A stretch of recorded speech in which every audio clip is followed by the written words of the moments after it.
কলিযুগের পোলা পান বাপেরে কয় বিড়ি আন, মারে কয় কুঠনি বুড়ি, বউরে কয় সোনার চান। কথা বলেন, কথা বলেন।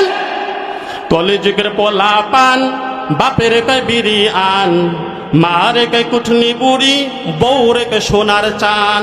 আল্লাহ রক্ষা করো দেশের মান, আমরা হইলাম ডিস্কো মুসলমান।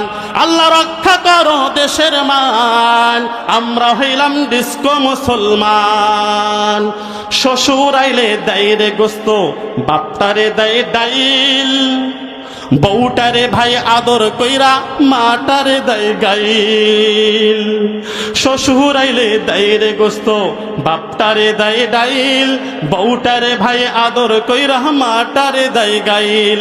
আল্লাহ রক্ষা করো দেশের মান, আমরা হইলাম ডিস্কো মুসলমান। কথা বলেন, কথা বলেন।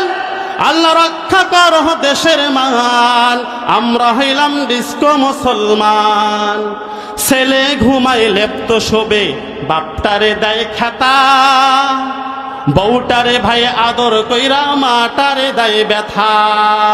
ছেলে ঘুমায় লেপ্ত শোবে, বাপটারে দেয় খেতা, বউটারে ভাই আদর কইরা মাটারে দেয় ব্যথা। আল্লাহ রক্ষা করো দেশের মান, আমরা হইলাম ডিস্কো মুসলমান। বলেন সবাই, আল্লাহ রক্ষা করো দেশের মান, আমরা হইলাম ডিস্কো মুসলমান।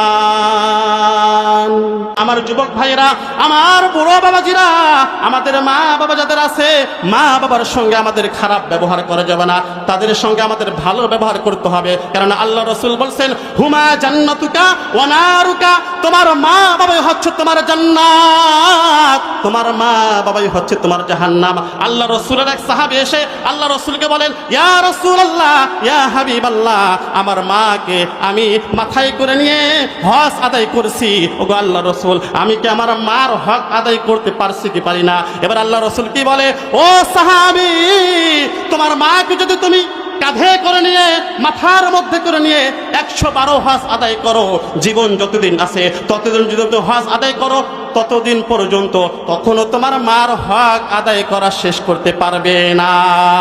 এজন্য আমাদের মা বাবার খেদমত করতে হবে, মা বাবার কথা শুনতে হবে। কিন্তু আজকে দুঃখের সহিত বলতে হয়, আজকে আমরা সেই মার কথা শুনি না, আজকে আমরা কথা শুনি বউয়ের কথা।